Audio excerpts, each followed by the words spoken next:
আসসালামু আলাইকুম রহমতুল্লাহি বারাকাতু। বন্ধুরা, আমার সামনে একটা দেখতে পাচ্ছেন একটা ডাটাই কন্ট্রোলার।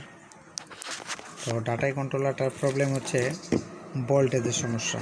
এখানে 5 ভোল্টেজের সমস্যা, ভোল্টেজটা ভালো কাজ করতেছে না। তো এই বোর্ডটা অনেক ময়লা থাকার কারণে পরিষ্কার করার ক্ষেত্রে এই ক্যাপাসিটারগুলো সমস্ত কিছু উঠানো হয়ে গেছে। এই ক্যাপাসিটারগুলো সমস্ত কিছু উঠে দিলাম, খুলে এটাকে ধুয়ে পরিষ্কার করলাম, এমনকি এই আইসিটাও খোলা। তো এইখানে স্টেপ বাই স্টেপ কাজ করব আর আপনাদেরকে দেখাবো, আপনারা ধৈর্যের সাথে দেখবেন, ঠিক আছে? কি কারণে 5 ভোল্ট সমস্যা করতেছে, কোন কারণে, বিষয়টা কি, এই বিষয়ে। তো প্রথম স্টেপ, ক্যাপাসিটরগুলো লাগাবো।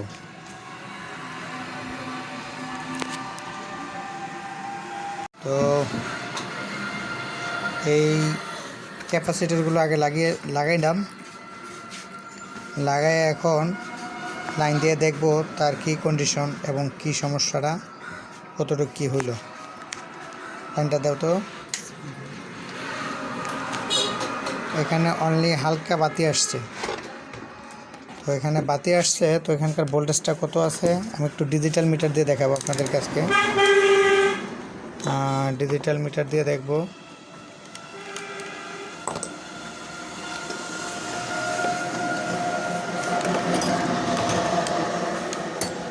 ডিজিটাল মিটার দিয়ে এই যে মিটারটা আমি নেগেটিভে ধরে দিলাম।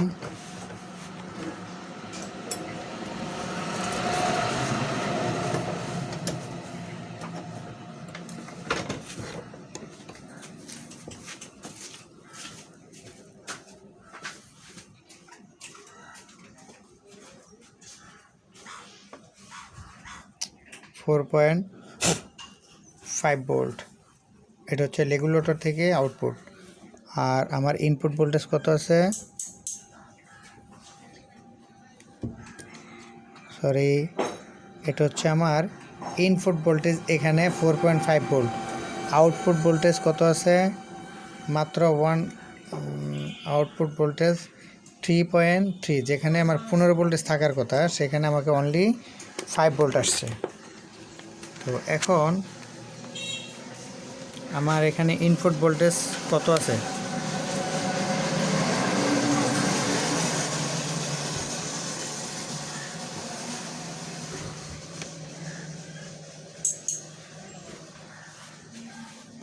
ইনপুট ভোল্টেজ 55 আছে। 55 কোথায় ধরলাম, এই দেখুন চাবির তারের মাথায়, ঠিক আছে?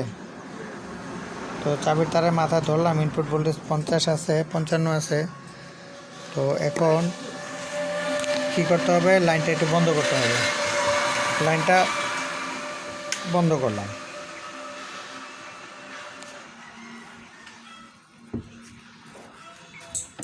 এখন কিন্তু এখানকার এই যে আইসিটা এখনও লাগাইনি। তো ঠিক আছে, আবার আইসি লাইনটা দাও তো, দাও।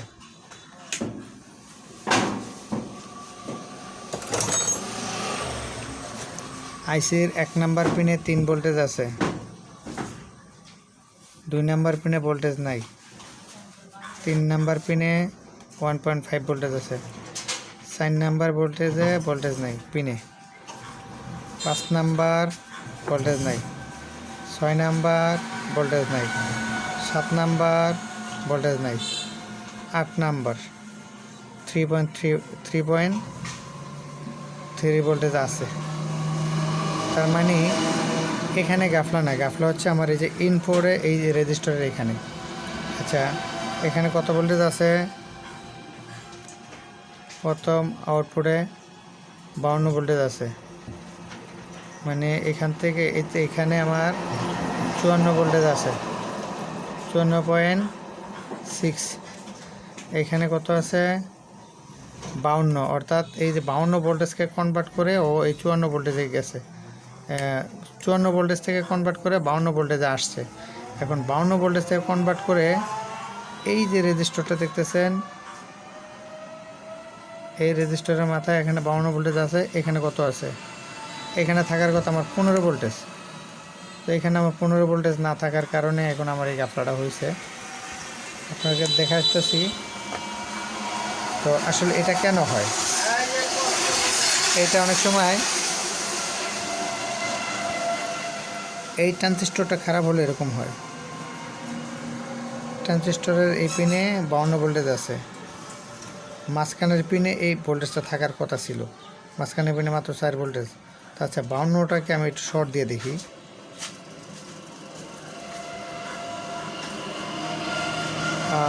এই দেখুন শর্ট দিছি, এখানকার পিনটাকে আমি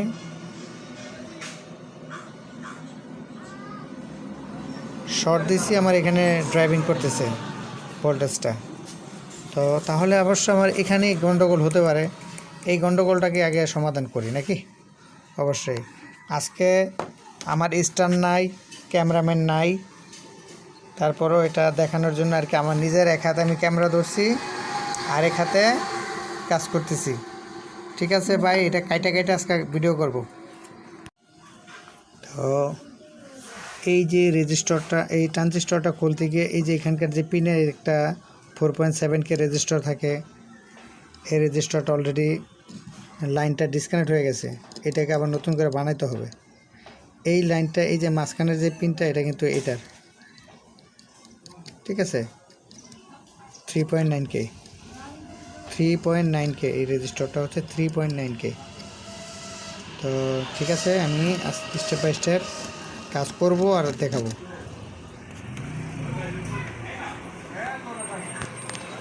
দাঁড়াও ভাই, আপনাদেরকে দেখানোর উদ্দেশ্যে বলা এবং আপনাদেরকে বোঝানোর উদ্দেশ্যে বলা, আপনাদেরকে আমি ইউটিউবের মাধ্যমে যথেষ্ট পরিমাণ কাজ শেখাবো এবং শেখাই।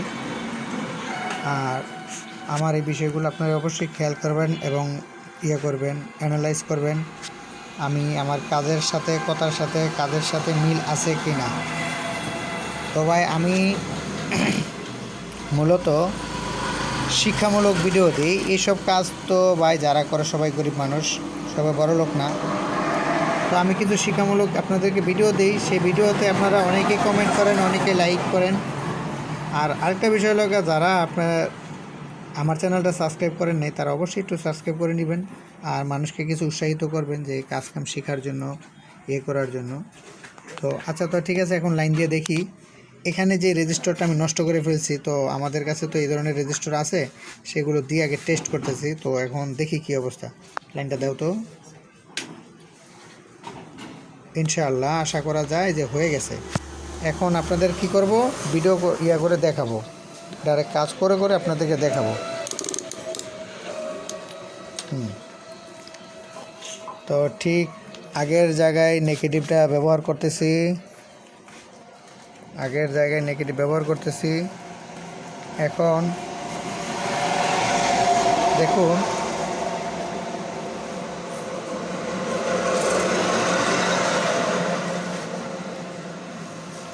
এখানে কত আছে, 4.2 ভোল্টেজ, 3 ভোল্ট, 4.2 কোথায় ধরছি, এই যে এখানে ধরছি 4.2 ভোল্ট, আর অপর পাশে ধরছি কত আছে, 42 ভোল্ট।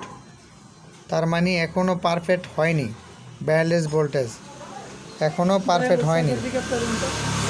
ঠিক আছে, লাইট কিন্তু এলইডি ঠিকই বাজতেছে। এখন এই যে এখানকার যে LM358 এই মডিউল আইসিটা লাগাইলে আশা করব যে এই বোর্ডটার সমস্যার সমাধান হয়ে যাবে। তবে এই বোর্ডটার সমস্যার সমাধান করার জন্য আবারও আমি ভিডিওটা স্কিপ করব, লাগাবো, তারপরে দেখব যে ভাই, যেহেতু আমি একা, অবশ্যই এই ভিডিওটা আপনারা মেনে নেবেন। ঠিক আছে, ধন্যবাদ। তো LM358 লাগাইছি, এটা অল্টারনেট লাগাইছি, এটা আগেই বললাম। ঠিক আছে, এখন লাইন দাও তো। সুন্দর ডিউটি করতেছে।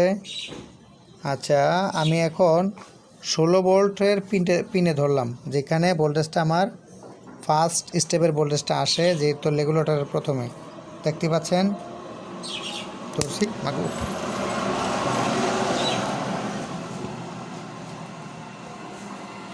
পিনে ধরছি, দেখুন 16 ভোল্টেজ আসছে, 16.5 4 ভোল্ট। এই এই ড্রাইভারটার নাম কি হচ্ছে? তাহলে এই যে এই আইসিটার মানে হচ্ছে যে এখানে সে ভোল্টেজ ড্রাইভিং করে। হ্যাঁ, এটার নামটা ভাই আমি ভুলে গেছি, আবার মনে হলে বলে দেবো, এটা হয়তো নেক্সট কোনো ভিডিওতে। এটা কি ওমস আইসি, কি আর্মস আইসি সম্ভবত, মনে নাই পরিপূর্ণ। তার মানে কি বুঝাইলাম যে 5 ভোল্ট ফাংশনে যে প্রবলেমটা হতে পারে সেই বিষয়টা আপনাদেরকে দেখাইলাম নাকি। তো ইনশাল্লাহ আমার জন্য দোয়া রাখবেন, আর আমার যে যারা ছাত্ররা কাজকাম করতেছে তাদের জন্য একটু দোয়া করবেন। তো ভাই আর ভিডিও বেশি লম্বা করব না, যেহেতু 5 ভোল্টের প্রবলেম ছিল, 5 ভোল্ট পর্যন্তই দেখাইলাম। আমার জন্য একটু দোয়া রাখবেন। আর আমার শুভাকাঙ্ক্ষী কোনো ভাইয়ের যদি ম্যাগনেট চার্জিং মেশিনের প্রয়োজন পড়ে অবশ্যই আমার সাথে যোগাযোগ করবেন। আর যারাই কাজকাম শিখতে চান, আমি অপশন দুইটা রাখলাম। একটা অপশন হলো টাকা দিয়ে শিখবেন, আর একটা অপশন হলো বিনামূল্যে শিখবেন। যারা অনেক ভালো কাজ বুঝেন তারপরে অনেক কাজে নিয়ে ঝামেলায় আছেন, তারা কিছু বোর্ড নিয়ে আসবেন, কাজ শিখে যাবেন, বিনিময়ে কিছু টাকা দিবেন। আর যারা নতুনের দিকে আছেন, একটু অনেক কাজ কম বোঝেন, যারা শুরু করতে চাচ্ছেন, মানে একবারে নতুন না, যারা সবেমাত্র কিছুদিন কাজ করছেন কিন্তু আপনারা একুরেট ভালো বুঝতেছেন না, তারা একটু সময় দিয়ে কাজ করবেন। আর যারা ভালো কাজ বুঝেন তারপরও দেখা গেছে অনেক কাজ পারেন না, বা কোনো কারণের সমস্যা, বা অনেকে গুঁড়া আইসি পায় না, এই জন্য কাজ করতে পারে না, সেই সব ভাইদেরকে বললাম আপনারা যারা আসবেন আপনাদের বোর্ড যেগুলো 8-10টা বোর্ড নিয়ে আসবেন সাথে করে, আপনাদের হাতে আপনাদেরকে ঠিক করাই দিব, মাল লাগাই দিব, দেখাই দিব, বুঝাই দিব, সেটার একটা বিনিময় দিতে হবে। সেই বিনিময়ে আপনাদেরকে খুব স্বল্প সময়ের ভিতরে কাজ শেখানো হবে, কথা কিন্তু বুঝছেন। আবার আরেকটা আছে, যারা দীর্ঘ সময়ে কাজ হালকা কাজ করছেন কিন্তু এখন অনেক কাজে আটকে আছেন, তারা আমার এখানে সময় দিয়ে বিনামূল্যে, অর্থাৎ থাকা খাওয়া টাকা দিয়ে ফ্রিতে কাজ শিখতে পারবেন। আসসালামু আলাইকুম, সবাই ভালো থাকবেন। আর আমার এখানে যারা কাজ করে তাদের জন্য একটু দোয়া রাখবেন। ধন্যবাদ।